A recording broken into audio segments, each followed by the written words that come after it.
Em tudo dai graças, porque esta é a vontade de Deus em Cristo Jesus para convosco.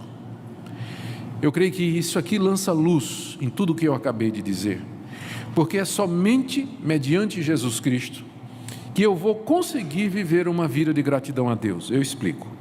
A prova de que Deus me ama é que Jesus Cristo morreu por mim. A prova de que as coisas ruins que me acontecem não são um castigo de Deus é que Deus já castigou Jesus Cristo por mim. A prova de que Deus não vai negar tudo o que eu preciso é que Ele deu o que Ele tem de mais precioso por mim, que é seu Filho Jesus Cristo. Então eu só posso viver uma vida de gratidão a Deus em Cristo Jesus, porque Ele é a prova de tudo isso que eu falei, de que Deus me ama, que Ele é bom, sabe o que é melhor para mim e que todas as coisas cooperam para o meu bem. Tudo isso se resume no fato de que Ele mandou o seu Filho querido, o Filho do seu amor, sofrer numa cruz a minha culpa. Eu, ingrato que sou, o seu Filho pagou a minha ingratidão, a minha arrogância, naquela cruz, Deus dando uma demonstração evidente, clara e irrefutável, de que todas as coisas cooperam para o meu bem e que, portanto, em tudo eu tenho que dar graças. Agora, para os incrédulos, é claro, estas coisas não fazem o menor sentido, não fazem o menor sentido. Eu quero terminar me dirigindo primeiro àqueles queridos que estão aqui nessa noite e que têm vivido uma vida amargurada, uma vida infeliz, uma vida de insatisfação com todas as coisas. Eu queria que nessa noite você meditasse a respeito do grande amor de Deus em Cristo Jesus, em todas as evidências que Deus tem dado, historicamente, biblicamente, na sua própria experiência, do amor que Ele tem por você e da intenção que Ele tem de lhe fazer bem, mesmo que você não entenda.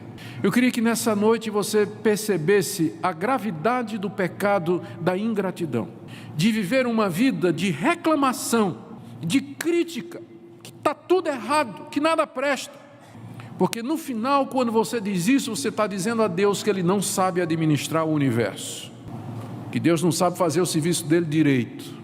Pense na seriedade do pecado de ingratidão, insatisfação, murmuração, crítica, reclamação, mau humor. Eu quero que você pense nisso hoje e que você diante de Deus analise sua vida, se você tem cumprido isso. Em tudo dai graças, uma vida de gratidão.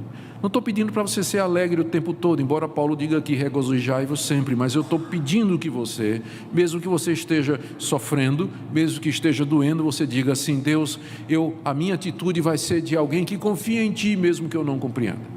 Eu sei que tem gente aqui que está sofrendo, que passou por alguma experiência emocional, traumática, envolvendo uma série de coisas.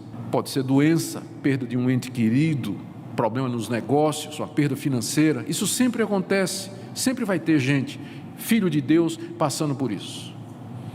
Essa palavra nessa noite é para você, não é para a pessoa ao seu lado, mas é para você, para que você confie em Deus, que Ele sabe o que é melhor para nós e que Ele vai nos guiar e que no final Ele vai conduzir você em triunfo em Cristo Jesus.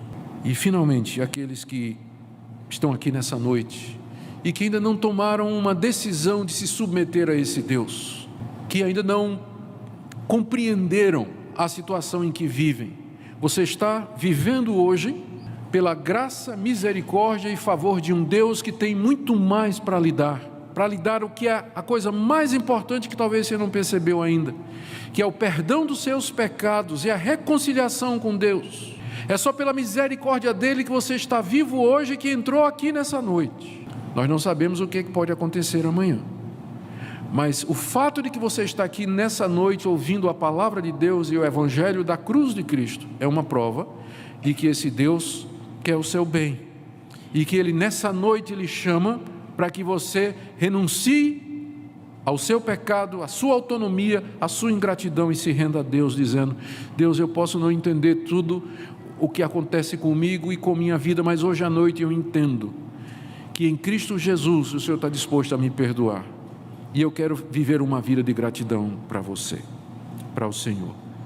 Recebe-me como teu filho e perdoa os meus pecados. Se você fizer isso, eu sei que esse Deus maravilhoso com certeza haverá de recebê-lo e haverá alegria no céu por um pecador que se arrepende.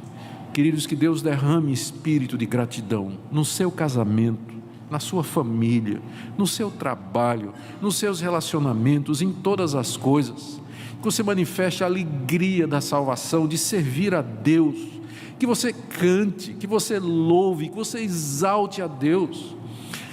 Bota para fora da sua vida essa amargura, esse mau humor, essa zanga, essa ira, essa crítica. Isso não vem de Deus, é da sua natureza pecaminosa. Hoje à noite você ouviu qual é a vontade de Deus para a sua vida. A vontade de Deus para o seu povo é essa, porque somente o seu povo pode viver uma vida de gratidão. A gratidão do descrente, ela é pusilânime, ela é fraca, ela não tem base, porque só quando ele recebe uma graça é que ele vai manifestar essa gratidão. Mas quando alguma coisa de ruim acontece com ele, terrores e medo entram no seu coração, dessas forças ocultas, dos poderes das trevas. Ele não sabe se esses poderes estão tramando contra ele, está dando tudo errado, alguém fez um encosto, um trabalho contra mim. Então um incrédulo, uma pessoa que não crê no Deus da Bíblia, ele não pode viver uma vida de gratidão, ele não vive uma vida de gratidão. Esse é o estilo de vida do povo de Deus, esta é a vontade de Deus para convosco. Nós somos o único povo no mundo que tem condição de em tudo dar graças, porque nós cremos nesse Deus, Criador dos céus e da terra, todo-poderoso, santo, justo, perfeito, bom. Não esqueçamos, queridos, que Paulo está escrevendo isso aqui a cristãos, a pessoas que tinham acabado de conhecer o Evangelho de Jesus Cristo. Fazia talvez 3 meses que eles tinham crido em Jesus Cristo, e eles estavam passando por muita perseguição, e a perseguição às vezes envolvia arrestamento de bens, assédio da polícia local, prisão, tortura, em alguns casos às vezes a morte. A essa comunidade jovem e perseguida, Paulo diz: a vontade de Deus para vocês é que vocês deem graças em tudo. Mas Paulo, estou sendo perseguido. É a vontade de Deus que você dê graças, não pela perseguição, mas no meio da perseguição agradeça a Deus, porque Ele é bom e que Ele vai usar aquilo para o seu crescimento, para a glória dEle. E no dia do juízo Ele vai acertar toda a diferença, Ele vai ajustar contas com aqueles que são os seus inimigos. Quarta coisa que eu queria destacar aqui e lamentar é o fato de que é preciso uma ordem para isso. Não é verdade? Por que tinha que ser uma ordem? Por que tem que ser uma ordem em tudo dar graças? Não deveria ser uma coisa natural? Não precisaria nem haver uma ordem na Bíblia para isso, porque quando a gente pensa quem Deus é, o que Ele fez por nós, o que Ele já nos deu, o que Ele nos preparou em Cristo Jesus, a gratidão deveria ser uma coisa normal. Infelizmente, o nosso coração é contra, a nossa natureza é contra ser grato a Deus, por causa da autonomia e arrogância que ainda habitam em nós. Quando nós conseguimos alguma coisa, quando nós realizamos alguma coisa, quando nós compramos alguma coisa, a tendência do nosso coração, às vezes sutil, é nos engrandecer e pensar que foi o nosso esforço e o nosso braço que conseguiram aquela vitória, aquela conquista. A gratidão não é uma coisa natural.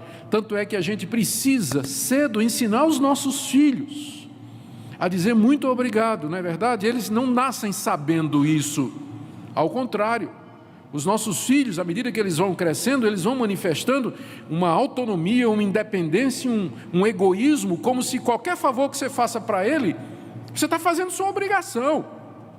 O menino não se sente grato não. Você tem que me dar de comer mesmo, você tem que trocar minhas fraldas, você tem que... Não tem gratidão, você que vai ensinar para ele. E quando nós crescemos, nós não somos muito diferentes. Nós pensamos que se alguma coisa aconteceu de bom conosco, Deus nada mais fez do que a obrigação dele. Deus tem que me abençoar. Tem até teologia que ensina isso, né? Eu decreto, Deus.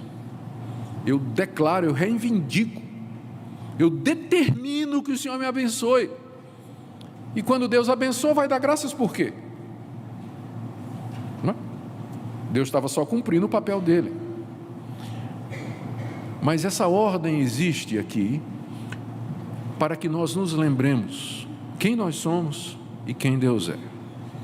Esta ordem existe aqui para nos ajudar na nossa tendência de puxarmos toda a glória para nós. Essa ordem existe aqui, em tudo dai graças, para nos lembrar que Deus não vai repartir a glória dele com ninguém. Que se você tem alguma coisa alguma coisa boa aconteceu com você, quer você compreenda ou não, isso tudo é por orientação de Deus, pelo poder dele, pela sabedoria dele. Portanto, no final, sempre a glória vai ser dele. É isso que esse mandamento aqui nos ensina.